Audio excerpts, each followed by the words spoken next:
Hi friends, welcome to Rans learning portal. നമ്മളിപ്പോൾ discuss ചെയ്തുകൊണ്ടിരിക്കുന്നത് ഏതാണ്?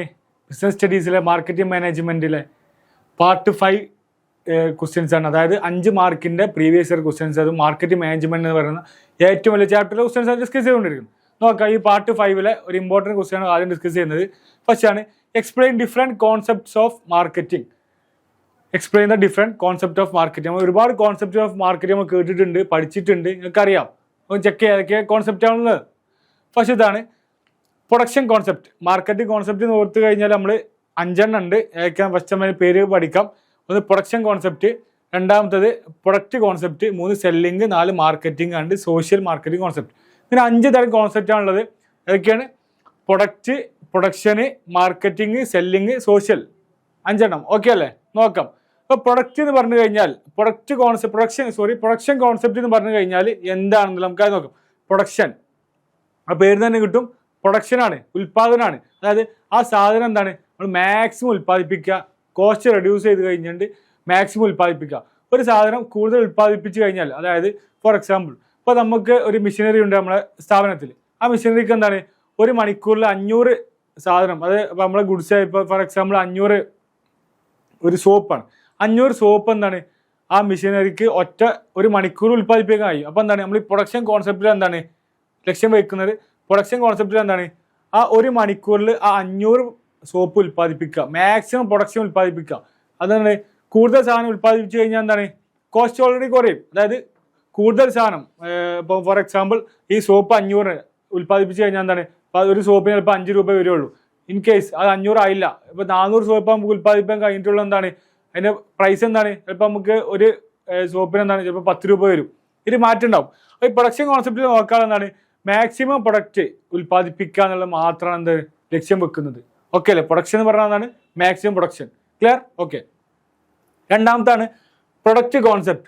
പ്രൊഡക്റ്റ് കോൺസെപ്റ്റ് പറഞ്ഞു കഴിഞ്ഞാൽ കൂടുതൽ സാധനം ഉൽപ്പാദിപ്പിക്കുന്നതിലല്ല കാര്യം, ഉള്ള സാധനം എന്താകുക കൂടുതൽ ക്വാളിറ്റിയിൽ ഉൽപ്പാദിപ്പിക്കുക. അതിനെന്താ പറയുക?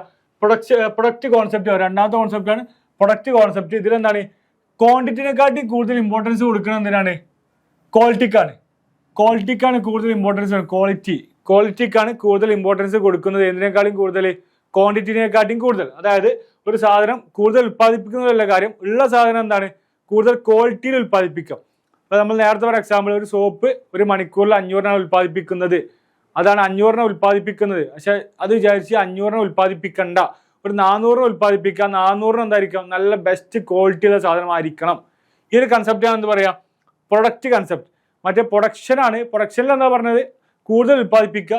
പ്രൊഡക്റ്റിൽ എന്താണ് കൂടുതൽ ഉൽപ്പാദിപ്പിക്കുന്നതല്ല കാര്യം, ഉള്ള സാധനങ്ങൾ എന്താണ് മാക്സിമം ക്വാളിറ്റി ഉൽപ്പാദിപ്പിക്കുക. ഇതാണ് എന്താ പറയുന്നത് പ്രൊഡക്റ്റ് കോൺസെപ്റ്റ് പറയുന്നത്. 2 കോൺസെപ്റ്റ്. ഇനി മൂന്നാമത്തെ കോൺസെപ്റ്റ് പറയുന്നത് സെല്ലിംഗ് കോൺസെപ്റ്റ്. നമ്മൾ നേരത്തെ പറഞ്ഞ പ്രൊഡക്ഷൻ കോൺസെപ്റ്റ് നമ്മൾ പറഞ്ഞത് എന്താണ് കൂടുതൽ പ്രൊഡക്ഷൻ നടത്തുക. സെല്ലിങ്ങിൽ എന്താണ് കൂടുതൽ സെയിൽസ് നടത്തുക. അത്രേ ഉള്ളൂ. 2 കണക്ട് ചെയ്ത് പഠിച്ചാൽ മതി. എല്ലാ സാധനങ്ങളും എന്താണ് ഇതിൻ്റെ പേര് തന്നെ കിട്ടും. എല്ലാതും കണക്ട് ചെയ്ത് പഠിച്ചു കഴിഞ്ഞാൽ തന്നെ നമുക്ക് കൂടുതൽ ഓർമ്മയിൽ നിൽക്കും. ഓക്കെ. അപ്പം പ്രൊഡക്ഷൻ കോൺസെപ്റ്റ് എന്ന് പറഞ്ഞു കഴിഞ്ഞാൽ കൂടുതൽ എന്താക്കുക പ്രൊഡ്യൂസ് ചെയ്യുക, അതായത് നമ്മൾ അതിൻ്റെ ക്വാണ്ടിറ്റി കൂട്ടുക എന്നുള്ളതാണ്. പിന്നെ പ്രൊഡക്റ്റ് കോൺസെപ്റ്റ് പറഞ്ഞു കഴിഞ്ഞാൽ ക്വാണ്ടിറ്റിക്കല്ല പ്രാധാന്യം, ക്വാളിറ്റിക്കാണ്. അതായത് ആ സാധനം മാക്സിമം ക്വാളിറ്റിയിൽ നല്ല ഗുണമേന്മയുള്ള സാധനങ്ങൾ നമുക്ക് കിട്ടുക. മൂന്നാമത്താണ് സെല്ലിംഗ് കോൺസെപ്റ്റ്. സെല്ലിംഗ് എന്ന് പറഞ്ഞാൽ കൂടുതൽ സെയിൽസ് നടത്തുക. അതിൻ്റെ സെയിൽസിൻ്റെ നമ്പർ കൂട്ടുക. എങ്ങനെയെങ്കിലും സെയിൽസിൻ്റെ നമ്പർ കൂട്ടുക, ഡിസ്കൗണ്ടോ ഡിബേറ്റോ എന്ത് കൊടുത്തും കാര്യമില്ല, സെയിൽസിൻ്റെ എണ്ണം കൂട്ടുക എന്ന് പറയാം സെല്ലിംഗ് കോൺസെപ്റ്റ് പറയുന്നത്. സെല്ലിംഗ് കോൺസെപ്റ്റാണ് മൂന്നാമത്തത്. സെല്ലിംഗ് കോൺസെപ്റ്റ് എന്താണ് അവർ സാധനങ്ങൾ വാങ്ങിപ്പിക്കാൻ നമ്മൾ വ്യത്യസ്ത തരം ടെക്നിക്സ്, സെയിൽസ് പ്രൊമോഷൻ ഉപയോഗിച്ച് എന്താണ് അവർ സാധനം വാങ്ങിപ്പിക്കാൻ പ്രേരിപ്പിച്ചാണെന്നാണ് നമ്മൾ സെയിൽസ് കൂട്ടുക. സെല്ലിംഗ് എന്ന് പറയുന്നത് സെയിൽസ് കൂട്ടുക. അടുത്ത കോൺസെപ്റ്റാണ് മാർക്കറ്റിംഗ് കോൺസെപ്റ്റ്. മാർക്കറ്റിംഗ് കോൺസെപ്റ്റ് പറഞ്ഞു കഴിഞ്ഞാൽ എന്താണ് customer satisfaction. Customer is A king.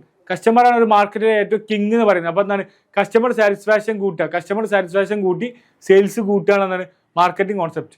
അപ്പോൾ നമ്മൾ ഈ 4 പറഞ്ഞു. ഈ 4 നമ്മൾ കണക്ഷൻ ഉണ്ട്. അതായത് പ്രൊഡക്ഷൻ കോൺസെപ്റ്റിൽ എന്താണ് പ്രൊഡക്ഷൻ കൂട്ടുക.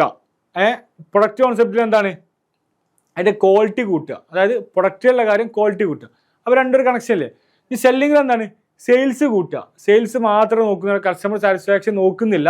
ഇൻ കേസ് ഇനി അടുത്ത മാർക്കറ്റിംഗ് കോൺസെപ്റ്റിൽ എന്താ നോക്കുന്നത്?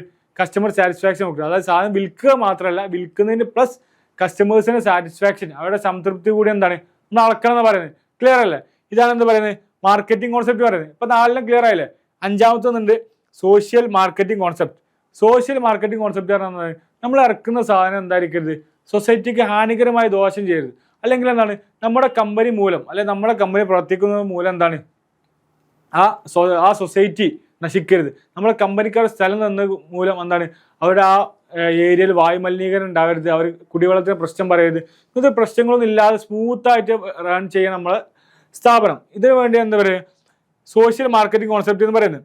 ഫോർ എക്സാമ്പിൾ ഇപ്പോൾ പ്ലാച്ചിമട, നമ്മളെ കൊക്കക്കോള കമ്പനി പ്ലാച്ചിമട ഉള്ളൊരു വിഷയം നമ്മൾ കേട്ടിട്ടുണ്ട്. അതായത് എന്താണ്, ആ കമ്പനി അവിടെ പ്ലാച്ചിമട സ്ഥാപിച്ച് എന്താണ് അവിടുത്തെ കിണറുകളൊക്കെ നശിച്ചു പോയി, അവിടുത്തെ കിണറുകളൊക്കെ മലിനമായി പോയി. അപ്പോൾ അതുകൊണ്ട് പ്രക്ഷോഭം നടത്തിയ ആളുകൾ എന്താണ് ആ സ്ഥാപനം പൂട്ടിച്ചു. കൊക്കക്കോള കമ്പനീൻ്റെ പ്ലാച്ചിമടയത്തെ യൂണിറ്റ് എന്താണ് അവർ പൂട്ടിച്ചു, നാട്ടുകാർ പൂട്ടിച്ചു. ഈ സംഭവമാണ് സോഷ്യൽ മാർക്കറ്റ്. അതായത് നമ്മളെ ഈ സൊസൈറ്റിക്ക് നമ്മൾ വാല്യൂ നൽകണം, സൊസൈറ്റി എത്തിക്സിന് നമ്മൾ വാല്യൂ കൊടുക്കണം. സൊസൈറ്റിക്ക് വേണ്ടി നമ്മൾ ഉൽപ്പാദിപ്പിക്കുന്ന പ്രൊഡക്റ്റ് യൂസ് ചെയ്യാനുള്ള ആളുകൾ ആ സൊസൈറ്റിയിലെ ജനങ്ങളാണ്. അപ്പോൾ അവർക്ക് വേണ്ടി ഫേവർ ആവുന്ന രീതിയിൽ, അവർക്ക് ബുദ്ധിമുട്ടില്ലാത്ത രീതിയിൽ എന്താണ് നമ്മൾ സാധനങ്ങൾ ഉൽപ്പാദിപ്പിക്കണം. ഇതാണ് 5 concept.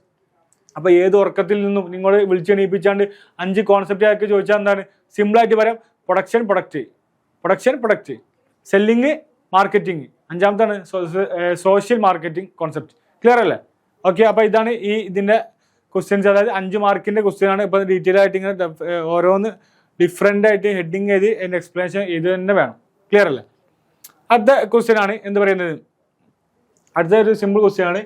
Following are the statement pertain the functions of performed in marketing, identify the functions of marketing from each statement. അതായത് ഇവിടെ ഒരുപാട് സ്റ്റേറ്റ്മെന്റ് കൊടുത്തിട്ടുണ്ട്, 5 സ്റ്റേറ്റ്മെന്റ് കൊടുത്തിട്ടുണ്ട്. ഇതിൽ ഓരോ സ്റ്റേറ്റ്മെന്റിന് എന്താണ് ഇത് പേരിൽ വിളിക്കപ്പെടും. ഈ സ്റ്റേറ്റ്മെന്റ് വിളിക്കുന്ന പേരുകൾ എന്താണ് നമ്മൾ ചോദിക്കുന്നത്. 5 മാർക്കിന് ക്വസ്റ്റ്യൻ ആണ്, ഓരോന്നിനും ഓരോ മാർക്കായിരിക്കും ഉണ്ടായിരിക്കുക. അപ്പോൾ കറക്റ്റ് തെറ്റിക്കാതെ കറക്റ്റായിട്ട് ഞാൻ വായിച്ചു നോക്കിയിട്ട് നമുക്ക് നോക്കാം. Physical movement of goods from one place to another. ഒരു സ്ഥലത്തിൽ നിന്ന് വേറെ സ്ഥലത്തേക്ക് സാധനങ്ങൾ കൊണ്ടുപോകുന്നതിന് നമ്മൾ എന്ത് പറയും? Physical movement of goods from one place to another. ഒരു സാധനം ഒരു സ്ഥലത്ത് നിന്ന് അടുത്ത സ്ഥലത്തേക്ക് കൊണ്ടുപോയി നമ്മൾ എന്ത് പറയും? എന്താ പറയാ നോക്കാം. ട്രാൻസ്പോർട്ടേഷൻ എന്ന് പറയും. ക്ലിയർ അല്ലേ? രണ്ടാമത്തെ, holding goods from the time of production till the time of their sale. അതായത് ആ സെയിൽ പ്രൊഡക്ഷൻ സാധനം ഉൽപ്പാദിപ്പിച്ച് അതിന്റെ സെയിൽസ് വരെ നമ്മൾ എന്താ ഒരു സ്ഥലത്ത് ഹോൾഡ് ചെയ്ത് വെക്കുക, ഒരു സ്ഥലത്ത് സൂക്ഷിച്ച് വെക്കുക. ഇത് നമ്മൾ എന്ത് പറയും? നമ്മൾ പഠിച്ച ടേംസാണ്, നമ്മൾ ഒരുപാട് കേട്ട് പരിചയമുള്ള ടേമാണ്. അതായത് ഒരു സാധനം ഉൽപ്പാദിപ്പിച്ചു, അതൊരു സമയമാകുന്നത്, അതായത് ചിലപ്പോൾ സീസൺ ആകുന്നത് വരെ നമ്മൾ ഒരു സ്ഥലത്ത് സൂക്ഷിച്ചു വെക്കും. ഇത് നമ്മൾ എന്ത് പറയും? എന്താ പറയുക? എന്തായിരിക്കും? ഫസ്റ്റ് നമ്മളെന്ത് പറഞ്ഞു? ട്രാൻസ്പോർട്ടേഷൻ പറഞ്ഞു. അതായത് ഒരു സ്ഥലത്ത് നിന്ന് മറ്റൊരു സ്ഥലത്തേക്ക് കൊണ്ടുപോകുന്നതിന് എന്ത് പറഞ്ഞു? ട്രാൻസ്പോർട്ടേഷൻ പറഞ്ഞു. രണ്ടാമത്തെ എന്താണ്? ഒരു സാധനം കീപ്പ് ചെയ്യുക, അതിന് ടൈം ആകുന്നത് വരെ. മാർക്കറ്റിൽ ചിലപ്പോൾ ഇറക്കാൻ ചിലപ്പോൾ ചില പ്രശ്നങ്ങളൊക്കെ ഉണ്ടായിരിക്കും, അല്ലെങ്കിൽ സീസൺ ആകുന്നുണ്ടാവുള്ളൂ. അപ്പോൾ എന്താണ് ആ സീസൺ ആകുന്നതിന് മുന്നേ പ്രൊഡക്റ്റ് ഉൽപ്പാദിപ്പിച്ച് വെച്ചിട്ടുണ്ടാവും. അപ്പോൾ ആ സമയം ഇറക്കുന്നതിന് സമയം വരെയുള്ള ഒരു ഗ്യാപ്പ് ഉണ്ടല്ലോ, ആ ഗ്യാപ്പിൽ സാധനം ഇവിടെ സൂക്ഷിച്ച് വെക്കും. ആ സൂക്ഷിച്ച് വെക്കുന്ന ഇതിന് പറയുന്ന പേരെന്തായിരിക്കും? എന്താ പറയാ? എന്തായിരിക്കും പറയാ? Warehouse. ക്ലിയർ അല്ലേ? വെയർ ഹൗസ്, അതായത് സ്റ്റോക്ക് റൂം എന്നൊക്കെ പറയുന്ന വെയർ ഹൗസ്. ഓക്കെ, അപ്പോൾ 2 മാർക്ക് കിട്ടി. മൂന്നാമത്താണ് collection and analysis of relevant facts to solve marketing problems. അതായത് മാർക്കറ്റിൽ ഒരുപാട് പ്രോബ്ലംസ് ഉണ്ട്, പ്രശ്നങ്ങളുണ്ട്. ഇതൊക്കെ സോൾവ് ചെയ്യാൻ വേണ്ടി നമ്മൾ ഒരു സാധനം കളക്ട് ചെയ്യുക, നമ്മളൊരു ഫീഡ്ബാക്ക് നടത്തുക, അല്ലെങ്കിൽ ഒരു സ്റ്റഡി നടത്തുക. ഇതിനെ പറയുന്ന പേരെന്താണ്? എന്തായിരിക്കും? ഇതൊക്കെ നമ്മൾ മുന്നത്തെ വീഡിയോ ഡിസ്കസ് ചെയ്ത് കറക്റ്റായി ഡിസ്കസ് ചെയ്ത കാര്യങ്ങളാണ്, വീണ്ടും ആവർത്തിച്ച് വരുന്നതാണ്. പ്രീവിയസ് ഇയർ ക്വസ്റ്റ്യൻസ് ആണ്. നമ്മൾ 3 മാർക്കിൻ്റെ ഡിസ്കസ് ചെയ്ത സാധനങ്ങൾ 5 മാർക്കിൻ്റെ വീണ്ടും തലതിരിഞ്ഞ് വരുന്നത്. എന്തായിരിക്കും ഇതിന് പറയാം? അതായത് ഒരു സ്റ്റഡി നടത്തുക. ആ സ്റ്റഡി നടത്തുക ഒരു പ്രോസസ്സാണ്. ഒരു സ്റ്റഡി നടത്താൻ നമ്മൾ കഴിഞ്ഞ വീഡിയോ പറഞ്ഞിട്ടുണ്ട്, ഓർക്കുന്നുണ്ടോ? എന്തായിരിക്കും? Market research. മാർക്കറ്റ് റിസർച്ചാണ് എന്ത് പറയുന്നത്? റിസർച്ച്. നമുക്ക് ആൻസേഴ്സ് ഡീറ്റെയിൽ നോക്കാം. മാർക്കറ്റ് റിസർച്ചാണ് എന്താ പറയുക? മാർക്കറ്റിലെ പ്രോബ്ലംസ്, പ്രശ്നങ്ങളൊക്കെ പഠിച്ച് അതിന് പരിഹാരം കാണുന്നതിന് പറയുന്ന പേരാണ് മാർക്കറ്റ് റിസർച്ച് എന്ന് പറയുന്നത്. അടുത്താണ് this include advertising, personal selling, sales promotion, publicity. ഇതിനെന്ത് പറയും? നമ്മൾ നേരത്തെ കുറച്ച് മുന്നേ പറഞ്ഞിട്ടുള്ളൂ. Advertising, personal selling, sales promotion and publicity. ഇത് 4 ഉൾക്കൊള്ളുന്നതിന് പറയുന്നൊരു പേരുണ്ട്. എന്താണ്? എന്തോ ഒരു മിക്സ് ആണ് പറഞ്ഞു. എന്ത് മിക്സാണ്? Promotion mix. ഓക്കെ അല്ലേ? Promotion mix. അടുത്ത ക്വസ്റ്റ്യൻ ആണ് separating product into different classes on the basis of certain predetermined standards. അതായത് ഒരു സാധനം, കുറച്ച് സാധനങ്ങളുണ്ട്, എന്താണ് കുറച്ച് പ്രീ ഡിറ്റർമൈൻഡ് ആയിട്ട് കുറച്ച് മുൻ ധാരണകൾ പ്രകാരം എന്താണ് നമ്മൾ തരംതിരിക്കുക. ഇതിനെ പറയുന്ന പേരെന്താണ്? ഫോർ എക്സാമ്പിൾ ഇപ്പോൾ നമ്മളെന്താണ് ഒരു ഷോപ്പിൽ പോയി, ഇപ്പോൾ ഒരു ഫ്രൂട്ട്സിൻ്റെ ഷോപ്പ് പോയി. ആ ഫ്രൂട്ട്സിൻ്റെ ഷോപ്പ് പോയി കഴിഞ്ഞാൽ നമ്മളെന്താണ് ഒരു ഓറഞ്ച് വേണമെന്ന് പറഞ്ഞു. ഓറഞ്ച് വേണമെന്ന് പറയുമ്പോൾ എന്താണ് ആ ഷോപ്പറെ നമ്മോട് പറയാം ഇത് ഫസ്റ്റ് ക്വാളിറ്റി ഓറഞ്ചാണ്, ഇത് സെക്കൻഡ് ക്വാളിറ്റി ഓറഞ്ചാണ്, ഇത് കുറച്ച് ലോക്കൽ ഓറഞ്ചാണ്, അപ്പോൾ കുറച്ച് ക്യാഷ് കുറവാണെന്നൊക്കെ പറയും. അപ്പോൾ എന്തിൻ്റെ അടിസ്ഥാനത്തിൽ അവർ ആ ഓറഞ്ചിനെ തരംതിരിച്ച്? ഒരു സ്റ്റാൻഡേർഡ് ഉണ്ട്, നല്ല കാണാൻ ഭംഗിയുള്ള ഇതൊക്കെ ഫസ്റ്റ് ക്വാളിറ്റി, അല്ലെങ്കിൽ മധുരമുള്ള ഫസ്റ്റ് ക്വാളിറ്റി, ലാസ്റ്റ് ക്വാളിറ്റി, അല്ലെങ്കിൽ കുറച്ച് മോശമുള്ള ഓറഞ്ച് പറയുന്നത് ചിലപ്പോൾ പെട്ടെന്ന് കേട് വരാനുള്ള ടൈപ്പായി നിൽക്കുക, ചിലപ്പോൾ നാളേക്ക് യൂസ് ചെയ്യാൻ പറ്റും, ഇന്ന് മാത്രമേ യൂസ് ചെയ്യാൻ പറ്റുന്ന ഓറഞ്ച് ആയിരിക്കും. അത് ഒരുപാട് ഇതുണ്ടാവും. അല്ലെങ്കിൽ എന്താണ് ഇപ്പോൾ നമ്മൾ ഒരു ചായപ്പൊടി വാങ്ങാൻ പോയി, ഇപ്പോൾ ചായപ്പൊടി വാങ്ങുമ്പോൾ എന്താണ് ഫസ്റ്റ് ക്വാളിറ്റി ചായപ്പൊടി, സെക്കൻഡ് ക്വാളിറ്റി ചായപ്പൊടി, തേർഡ് ക്വാളിറ്റി ചായപ്പൊടി പറഞ്ഞാൽ ഒരുപാട് ചായപ്പൊടികൾ എന്താണ് അവൈലബിൾ ആണ്. അപ്പോൾ ഇതൊക്കെ എന്തായിരിക്കും ഒരു സ്റ്റാൻഡേർഡ്, ഒരു പ്രീ ഡിറ്റർമൈൻഡ് ഒരു സ്പെസിഫിക്കേഷൻ ഉണ്ടായിരിക്കും. ഫസ്റ്റ് ക്വാളിറ്റി എന്ന് പറഞ്ഞാൽ ഏറ്റവും ടോപ്പ് ചായപ്പൊടി, അതിൽ ഇതൊന്നും പ്രശ്നങ്ങളൊന്നുമില്ല, നല്ലതായിരിക്കും. സെക്കൻഡ് ക്വാളിറ്റിക്ക് എന്തായിരിക്കും ചിലപ്പോൾ ചെറിയ എന്തെങ്കിലും മിസ്റ്റേക്ക് അതിൽ ഉണ്ടാവും, പക്ഷെ എന്താണ് യൂസബിൾ ഒക്കെയാണ്, യൂസ് ചെയ്യുന്ന കുഴപ്പമൊന്നുമില്ല, പക്ഷേ ചെറിയ എന്തൊരു ക്വാളിറ്റിക്ക് ചെറിയൊരു കുറവ് എന്തെങ്കിലും ഉണ്ടാവും, ഇങ്ങനത്തെ പ്രശ്നങ്ങൾ ഉണ്ടാവുള്ളൂ. അപ്പോൾ അതിനെന്താണ് ഇങ്ങനത്തെ ഓരോ സ്റ്റാൻഡേർഡ് വെച്ചാണ്ട് അവനെ അളക്കുന്നതിന് പറയുന്ന പേരെന്താണ്? എന്താണ് പറയാ? ഗ്രേഡിങ്. ഗ്രേഡ് ചെയ്യുക, ഗ്രേഡിങ്, ഗ്രേഡിങ്. ഓക്കെ, ഇതാണ് എന്ത് പറയാ ഈ ഇതിന്റെ 5ന്റെ ആൻസർ പറയാം. നമുക്ക് 5ന്റെ ആൻസർ കറക്റ്റ് ഡീറ്റെയിൽ നോക്കാം. ഫസ്റ്റ് ട്രാൻസ്പോർട്ടേഷൻ, ഒരു സാധനം എന്താണ് വേറെ സ്ഥലത്തേക്ക് കൊണ്ടുപോകുന്നതിന് ട്രാൻസ്പോർട്ടേഷൻ എന്ന് പറയാം. രണ്ടാമത്തെ ഒരു സാധനം അവിടെ കീപ്പ് ചെയ്യാം, സമയമാവുന്നവരെ സ്റ്റോർ ചെയ്യുന്ന വെയർ ഹൗസിംഗ് എന്ന് പറയാം. മൂന്നാമത്തെ എന്താണ് നമ്മൾ പ്രശ്നങ്ങൾ എന്തെങ്കിലും പഠിക്കുക, അതിനെക്കുറിച്ച് നമ്മൾ മാർക്കറ്റ് റിസർച്ച് നടത്തുന്നത് എന്താ മാർക്കറ്റ് റിസർച്ച് പറയാം. നാലാമത്തെ എന്താണ് അഡ്വർടൈസിങ്, പേഴ്സണൽ സെല്ലിങ്, പബ്ലിസിറ്റി, ഇതൊക്കെ വരുന്ന ഏതിലാണ് വരുന്നത് ചോദിച്ചാൽ എന്തിലാണ് സെയിൽസ് പ്രൊമോഷനിൽ അല്ലെങ്കിൽ പ്രൊമോഷൻ മിക്സിലാണ് വരുന്നത്. അടുത്താണ് ഗ്രേഡിങ്. ഗ്രേഡിങ് എന്ന് പറഞ്ഞാൽ എന്താണ് ഒരു സാധനത്തെ പ്രീ ഡിറ്റർമിൻഡ് സ്റ്റാൻഡേർഡ് പ്രകാരം എന്താണ് നമ്മൾ തരംതിരിക്കുന്നത് എന്ന് പറയാം, ഗ്രേഡിംഗ് എന്ന് പറയാം. ഓക്കെ അല്ലേ? ഇതാണ് ഇതിൻ്റെ ആൻസേഴ്സ് പറയുന്നത്. അടുത്താണ് ഗിവ് 86 അഡ്വാൻറ്റേജ് ഓഫ് ബ്രാൻഡിങ്. ബ്രാൻഡിങ്ങിൻ്റെ 6 അഡ്വാൻറ്റേജസ്, ബ്രാൻഡിങ്ങിൻ്റെ 6 ഗുണങ്ങൾ ചെയ്താൽ പറഞ്ഞു. കണ്ണുമുട്ടിയതിൽ കൂടെ നമുക്ക് എല്ലാവർക്കും അറിയാം ബ്രാൻഡിങ്. ഒരു ബ്രാൻഡ് യൂസ് ചെയ്യാത്ത ആരെങ്കിലും ഉണ്ടോ? നമ്മുടെ നിത്യജീവിതത്തിൽ നമ്മൾ ബ്രാൻഡ് യൂസ് ചെയ്യാത്ത ആരുണ്ടോ? ഒരു ബ്രാൻഡ് പ്രൊഡക്റ്റ് യൂസ് ചെയ്യാത്ത ആരെങ്കിലും ഉണ്ടോ? ആരുമില്ല. എല്ലാവരും ഏതെങ്കിലും ബ്രാൻഡ് യൂസ് ചെയ്യുന്നുണ്ടാവും, ഉറപ്പാണ്. നോക്കാം. അപ്പൊ ബ്രാൻഡിങ്ങിന് എന്താണ്? ഒരു എംബ്ലമാണ് അല്ലെങ്കിൽ ഒരു ട്രേഡ് മാർക്കാണ്. ഒരു പ്രൊഡക്റ്റിനെ യുണീക്കായി നിർത്തുന്ന ട്രേഡ് മാർക്കാണ് എന്ന് പറയുന്നത് ബ്രാൻഡിങ്. ഇപ്പൊ ഇവിടെ കാണാം റാൻസ് ലേണിംഗ് പോർട്ടൽ, ഇതൊരു ബ്രാൻഡാണ്. ഇപ്പൊ ഇതിന്റെ ഒരു കാണുമ്പോൾ എന്താണ് ഒരു ബ്രാൻഡാണ്. ഇത് ഇവിടെ കണ്ടത് എന്താണ് ഈ റാൻസിനെ കുറിച്ച് ആലോചിക്കണം. ഓക്കെ അല്ലേ? അപ്പൊ ഇത് ബ്രാൻഡാണ്. അപ്പൊ അതുപോലെ തന്നെ ഒരുപാട് പ്രൊഡക്റ്റിന് എന്താണ് ഒരുപാട് ബ്രാൻഡ് ഉണ്ടായിരിക്കും. അത് അല്ലെങ്കിൽ എന്താണ് ഒരുപാട് എന്തുണ്ടായിരിക്കും പ്രത്യേകത ഓരോ ബ്രാൻഡിന്. അപ്പൊ നോക്കാം എന്തൊക്കെ അഡ്വാൻറ്റേജസ് ആണെന്നുള്ളത്. ഫസ്റ്റ് തന്നെ branding helps to a firm distinguishing the product from that is competitors. അതായത് എന്താണ് അവിടെ മത്സരം, അതായത് അവർക്ക് അതേ ഫീൽഡിലുള്ള വേറെ പ്രൊഡക്റ്റ് ഉൽപ്പാദിക്കും. അതായത് ഫോർ എക്സാമ്പിൾ ഇപ്പം ഗോൾഗേറ്റ്, ക്ലോസപ്പ്, ഇങ്ങനത്തെ കാര്യങ്ങളൊക്കെ എന്താണ് ഒരു സെഗ്മെന്റിലാണ്. അതായത് ടൂത്ത് പേസ്റ്റ് എന്ന് പറയുന്ന സെഗ്മെന്റിലാണ്. ഇവർ തമ്മിൽ എന്താണ് മത്സരമാണ്. അതുപോലെ തന്നെ ഫോണിന്റെ കേസിലാണ് ആപ്പിള്, സാംസങ്, അല്ലെങ്കിൽ ലെനോവോ, ഓപ്പോ, ഇങ്ങനത്തെ കാര്യങ്ങളൊക്കെ എന്താണ് ഒരേ ഫോൺ പറഞ്ഞ സെഗ്മെന്റ് അല്ലെങ്കിൽ ഇലക്ട്രോണിക് മൊബൈൽസ് എന്ന് പറയുന്ന സെഗ്മെന്റിലുള്ളതാണ്. അവരൊക്കെ എന്താണ് പരസ്പരം കോമ്പീറ്റ് ചെയ്യാണ്. അപ്പൊ ഇവരിൽ നിന്നൊക്കെ ഡിഫറൻസ് ആക്കാൻ വേണ്ടി നമ്മൾ യൂസ് ചെയ്യുന്ന കാര്യമാണ് ബ്രാൻഡിങ്. ഓരോ ബ്രാൻഡിങ് ഉണ്ടായിരിക്കും. അപ്പോൾ ആ ബ്രാൻഡിന്റെ സിമ്പലോ അല്ലെങ്കിൽ ലോഗോ അതിന്റെ എഴുത്ത് കണ്ടു കഴിഞ്ഞാൽ എന്താണ് നമുക്ക് നമുക്ക് ഉറപ്പിക്കാം ഇത് ഇതിന്റെ സാധനമാണ്, ഉറപ്പിക്കാം. അതിന് ബ്രാൻഡിങ് ഹെൽപ്പ് ചെയ്യും.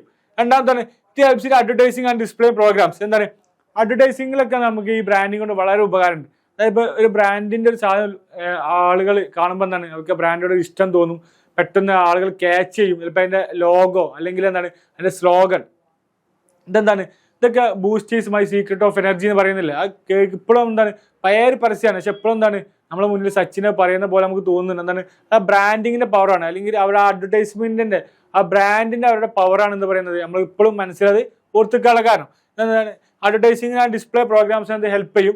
മൂന്നാമത്തെ branding enables firms to charge competitive price for its products than charged by competitors. അതായത് ഇതിന് ഒന്നുമില്ല എക്സാമ്പിൾ എന്താണ് നമ്മൾ ആപ്പിൾ പറഞ്ഞത് മൊബൈൽ ഫോൺ എന്താണ് എത്ര രൂപ ആയി കഴിഞ്ഞാൽ എന്താണ് ആളുകൾ വാങ്ങും. അതേ ഇതിലുള്ള അതായത് അതേ സ്പെസിഫിക്കേഷൻസ് കൊടുക്കുന്ന ഇപ്പം അതേ രൂപത്തിലുള്ള വേറൊരു ഫോണ് ചിലപ്പോൾ എന്താണ് 25,000 രൂപ ചാർജ് ചെയ്തു.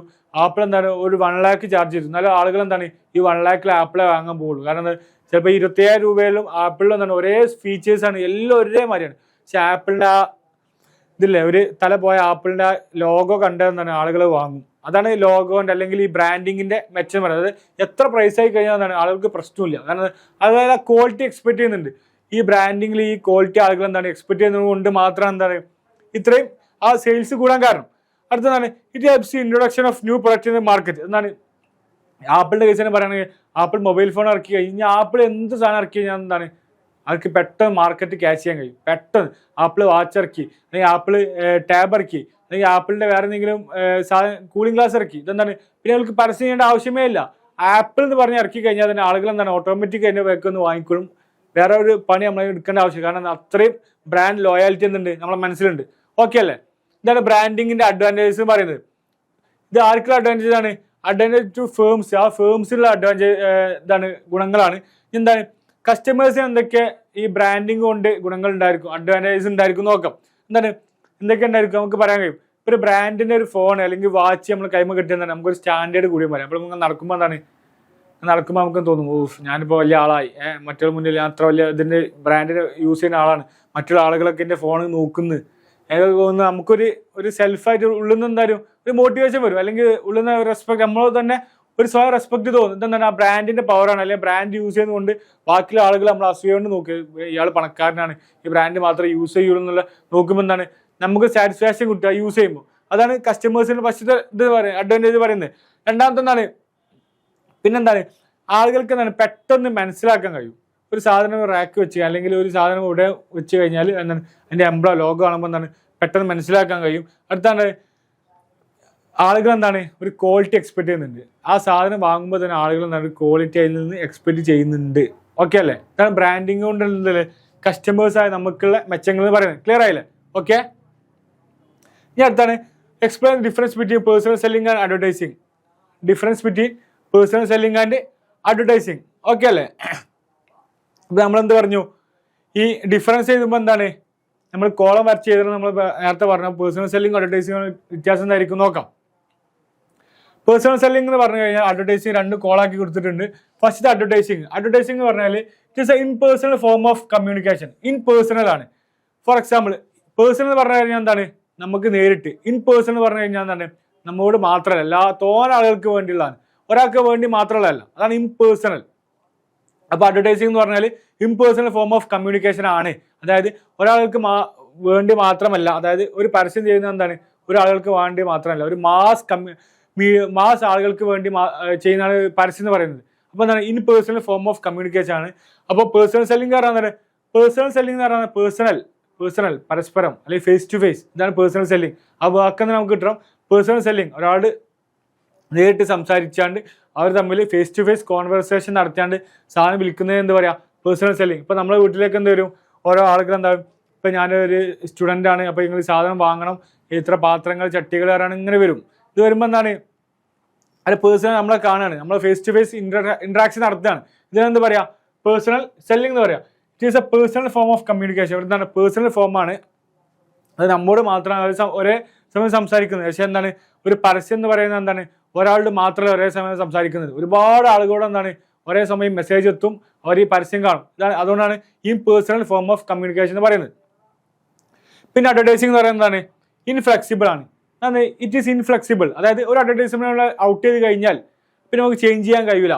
അതായത് പെട്ടെന്ന് ചേഞ്ച് ചെയ്യാൻ കഴിയില്ല. കാരണം എന്താണ് അതിന് ഒരുപാട് എക്സ്പെൻസ് ഉണ്ടാവും, ഒരുപാട് ആക്ടേഴ്സ് അഭിനയിച്ചിട്ടുണ്ടാവും, അതിന് പിന്നെ ഒരുപാട് ചിലവുകൾ ഉണ്ടാവും. ഇത് പെട്ടെന്ന് നമ്മൾ ഒരു മാർക്കറ്റിൽ ഇറക്കി കഴിഞ്ഞ് പെട്ടെന്ന് എന്താക്കാൻ കഴിയില്ല. അപ്പം നമുക്ക് തോന്നാണ് ഇതിലെന്തെങ്കിലും മാറ്റം വരുത്തണം എന്ന് തോന്നി കഴിഞ്ഞാൽ എന്താണ് മാറ്റം വരുത്താൻ നമുക്ക് കഴിയില്ല. ഇൻഫ്ലെക്സിബിൾ ആണ്, പെട്ടെന്ന് ചേഞ്ച് വരുത്താൻ കഴിയില്ല. പക്ഷേ പേഴ്സണൽ സെല്ലിംഗ് എന്താണ് ഹൈലി ഫ്ലെക്സിബിൾ ആണ്, പെട്ടെന്ന് നമുക്ക് ചേഞ്ച് വരുത്താം. എന്തെങ്കിലും മാറ്റം എന്താണ് നമുക്ക്, കാരണം നമ്മൾ ഒരാളെ കണ്ട് അടുത്താളെ കാണുന്ന അങ്ങനെ പെട്ടെന്ന് നമ്മൾ ആ ഒരു ഫേസ് ടു ഫേസ് കോൺവെർസേഷനാണ് നടക്കുന്നത്. ഓക്കെ അല്ലേ? അടുത്താണ് some messages is send to be all customers in the market segment. അതായത് ഒരേ മെസ്സേജ് മാത്രമേ എല്ലാവർക്കും അയക്കുന്നത്, സെയിം മെസ്സേജാണ്, ഒരു മാറ്റവും വരുന്നില്ല. അതായത് ഇപ്പം നമ്മൾ പറഞ്ഞു, ഇപ്പോൾ ബൂസ്റ്റിന്റെ പരസ്യം, boost is my secret of my energy എന്ന് പറഞ്ഞു കഴിഞ്ഞു. അതാണ് ഈ പരസ്യമാണ് ലോകം മുഴുവൻ കാണുന്നത്. അല്ലെങ്കിൽ ഇപ്പോൾ കേരളക്കാർക്ക് വേണ്ടി മാത്രം അത്ര, ഇവർക്ക് വേണ്ടി അത്രയല്ല, വേൾഡ് വൈഡ് പ്രചരിപ്പിക്കുന്ന ഒരു പരസ്യമാണ് ഇത് പറയുന്നത്. അപ്പം എന്താണ് സെയിം മെസ്സേജ് എല്ലാവർക്കും കൊടുക്കുന്നത്. പക്ഷേ പേഴ്സണൽ സെല്ലിംഗിൽ എന്താണ് നമ്മളെന്തായിരിക്കും ഒരാൾ സംസാരിക്കും, അവരുടെ അവരുടെ അഭിരുചി എന്താണ്, അല്ലെങ്കിൽ അവരെന്താണ് നമ്മോട് പറയുന്നത്, അവരെങ്ങനെ നമുക്ക് ആ സാധനം വാങ്ങാൻ വേണ്ടി അവരെങ്ങനെ പറഞ്ഞ് തള്ളിയിടുക എന്നുള്ളതാണ് നമ്മൾ ചിന്തിക്കുന്നത്. അപ്പോൾ അവരെങ്ങനെ നമ്മോട് റിപ്ലൈ തരുന്നു, അതിനനുസരിച്ച് നമ്മൾക്ക് റിപ്ലൈ കൊടുക്കുന്നു. ഇപ്പം വേറെ അടുത്ത് പോകുന്നു, അപ്പോൾ അവരുടെ സ്വഭാവം വേറെ ആയിരിക്കും, അപ്പോൾ അവർക്ക് അതിനനുസരിച്ച് റിപ്ലൈ നമ്മൾ കൊടുക്കുന്നു. എന്താണ് ചെയ്യുന്നത്? ഇതാണ് പേഴ്സണൽ സെല്ലിങ്ങിന്റെ അഡ്വാൻറ്റേജ് പറയുന്നത്. അടുത്തെന്താണ്? Advertising lacks direct feedback. Advertising ഒന്നും കിട്ടൂല, ഡയറക്റ്റ് ആയിട്ട് ഫീഡ്ബാക്ക് കിട്ടൂല.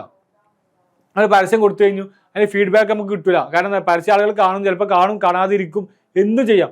അത് ആ കാണുന്ന ആളുകൾ അല്ലെങ്കിൽ ആ അഡ്വർടൈസിങ് വാച്ച് ചെയ്യുന്ന ആളുകളുടെ ചോയ്സാണ്, അവർക്ക് എന്തും ചെയ്യാം. അതിനെന്താ നമുക്ക് എന്ത് കിട്ടൂല? ഫീഡ്ബാക്ക് കിട്ടൂല. ഡയറക്റ്റ് ആയിട്ട് ഒരു ഫീഡ്ബാക്ക് ഇപ്പം ആ പരസ്യം ചെയ്ത ആളുകൾക്ക് ഡയറക്റ്റ് ആയിട്ട് ഇപ്പം ബൂസ്റ്റിന്റെ കമ്പനിക്ക് എന്താ കിട്ടില്ല, ഡയറക്റ്റ് ഫീഡ്ബാക്ക് കൊടുക്കുക, അങ്ങനെ നിങ്ങൾ ഉപയോഗിച്ച് നമുക്ക് ഇങ്ങനെയാണ് അങ്ങനെയാണ് പറഞ്ഞാൽ ഫീഡ്ബാക്ക് നമുക്കൊന്നും കിട്ടില്ല. പക്ഷെ പേഴ്സണൽ സെല്ലിങ്ങിൽ എന്താണ്, നമ്മളെ സാധനങ്ങൾ വിൽക്കാൻ പോകുമ്പോൾ മുന്നേ ഒരാളുണ്ടാവും, അവർ നമ്മളിങ്ങനെ കോൺവെർസേഷൻ നടത്തും. അപ്പോൾ ഇതിൻ്റെ കാര്യങ്ങൾ എങ്ങനെയാണ്, ഇതിൻ്റെ യൂസേജ് ഇങ്ങനെയാണ്, ഇതിൻ്റെ ബെനിഫിറ്റ് ഇങ്ങനെയാണ്, മെറിറ്റ് ഇങ്ങനെയൊക്കെ ഫുള്ളിങ്ങനെ പറഞ്ഞു കൊടുക്കും. പറയുമ്പോൾ എന്താണ്, ഡയറക്റ്റ് ഫീഡ്ബാക്ക് നമുക്ക് കിട്ടും. ചിലപ്പോൾ അതിന് മുന്നേ യൂസ് ചെയ്ത ആളുകളായിരിക്കും ആ കസ്റ്റമേഴ്സ്. അപ്പോൾ അവരെന്തായിരിക്കും ഫീഡ്ബാക്ക് നമുക്ക് തരും, ഇത് മോശമാണ്, ഇത് പോരാ, അല്ലെങ്കിൽ ഇത് നല്ല പ്രൊഡക്റ്റാണ്, നിങ്ങൾ ഉഷാർ പ്രൊഡക്റ്റാണെന്നൊക്കെ പറയും. അപ്പോൾ ഡയറക്റ്റ് ഫീഡ്ബാക്ക് നമുക്ക് കിട്ടിക്കൊണ്ടേയിരിക്കും. ഓക്കെ അല്ലേ? ഇതാണ് പേഴ്സണൽ സെല്ലിംഗ്. കാരണം പേഴ്സണൽ സെല്ലിംഗ് എന്താണ്, ഫേസ് ടു ഫേസ് കോൺവെർസേഷൻ ആണ് പറയുന്നത്. അതാണ് എന്താണ്, cost per person is very low. അതായത് അഡ്വർടൈസിംഗ് എന്ന് പറഞ്ഞു കഴിഞ്ഞാൽ ഇപ്പോൾ നമ്മൾ പരസ്യത്തിന് ചിലവായി, ഇത് 10 lakh നമുക്ക് ചിലവായി, ഇങ്ങനെ നമ്മൾ എക്സ്പെക്ട് ചെയ്യാം. 10 lakh നമുക്ക് അഡ്വർടൈസിംഗ് ചിലവായി. ഈ 10 lakh പരസ്യം ചെയ്ത് കഴിഞ്ഞാൽ 10 lakh രൂപ കൊടുത്തപ്പോൾ പരസ്യം ചെയ്ത് കഴിഞ്ഞാൽ എന്താണ്, ഈ പരസ്യം ലോകത്തുള്ള കോടാനക്കോടി ജനങ്ങളടുത്ത് എത്തും. അതായത് ഇപ്പോൾ 140 കോടി ജനങ്ങൾ ഉണ്ടെന്നുണ്ടെങ്കിൽ, അല്ലെങ്കിൽ എത്ര കോടി ജനങ്ങളുള്ള ആ ജനങ്ങൾക്ക് മീവേ പരസ്യം എത്തും. അപ്പം ഈ 10 lakh ഡിവൈഡ് ബൈ 140 കോടി എന്ന് അടിച്ചാൽ CR എന്ന് അടിച്ചു കഴിഞ്ഞാൽ എന്താണ്, ഒരാൾക്ക് വരുന്ന ചിലവ് എന്തായിരിക്കും, വളരെ തുച്ഛമായിരിക്കും. പോയിന്റ് ക്യാഷ് ആയിരിക്കും ഒരാൾക്ക് വരിക, വളരെ തുച്ഛമായിരിക്കും. അതായത് ആളുകളുടെ എണ്ണം വെച്ച് നോക്കുമ്പോൾ എന്താണ്, അഡ്വർടൈസിങ്ങിലെ കോസ്റ്റ് വളരെ കുറവായിരിക്കും. പക്ഷേ പേഴ്സണൽ സെല്ലിങ്ങിൽ എന്താണ്, കോസ്റ്റ് വളരെ കൂടുതലായിരിക്കും.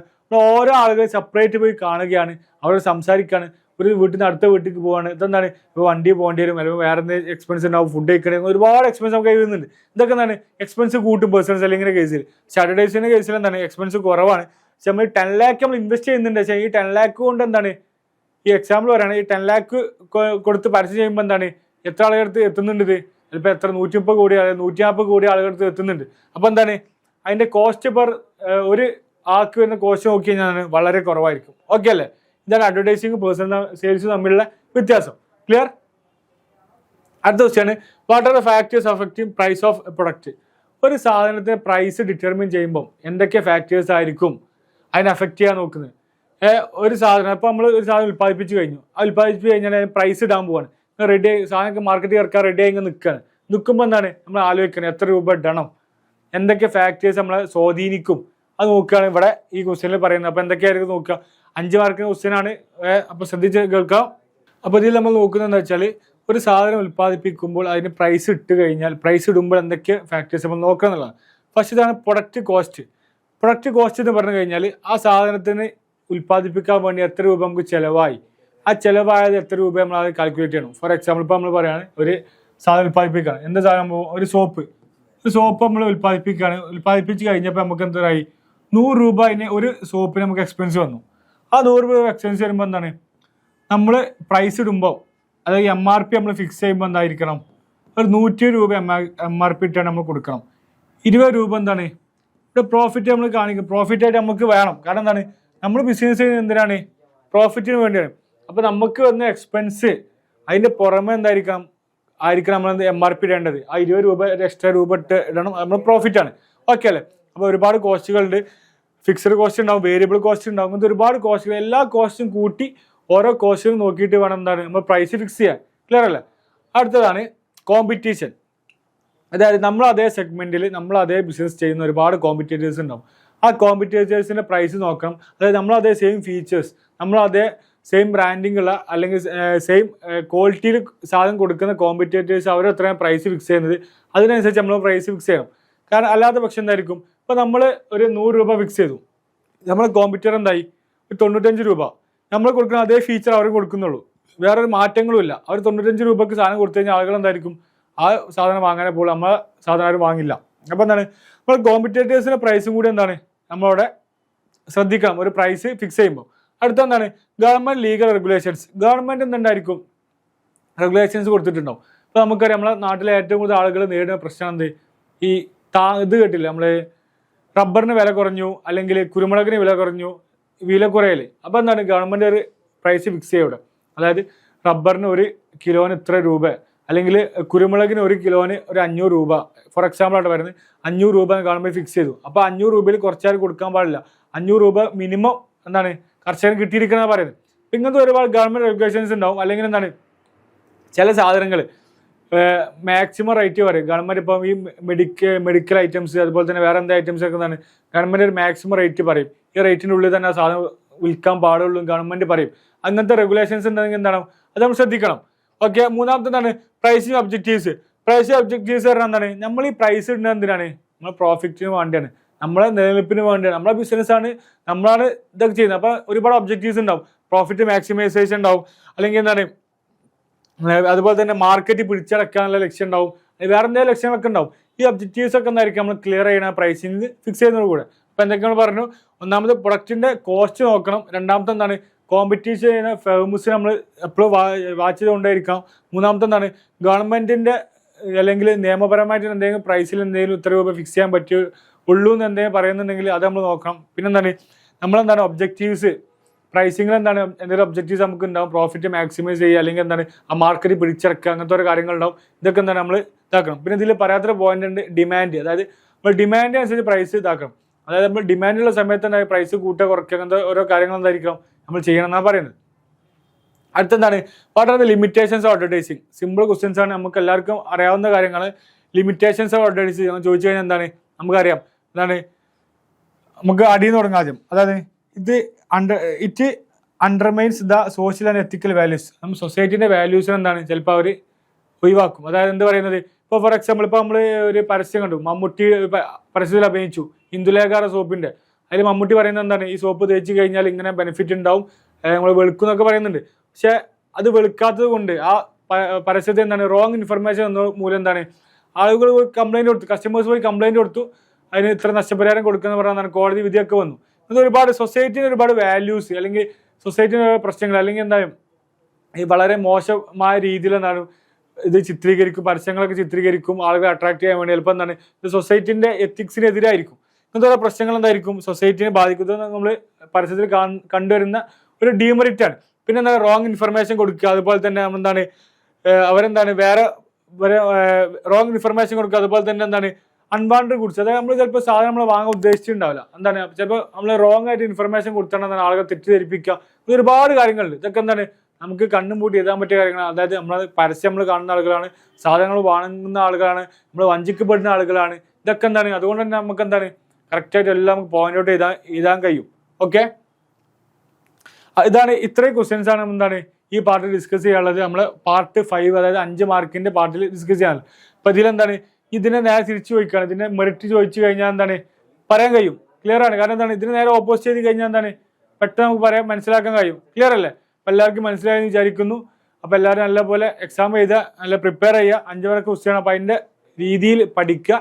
എല്ലാ ചാപ്റ്ററിലും ക്വസ്റ്റ്യൻസൊക്കെ എല്ലാവരും വിശദമായിട്ട് പഠിക്കാം. അപ്പോൾ എല്ലാവർക്കും ഓൾ ദ ബെസ്റ്റ് നേരുന്നു. Okay, thank you.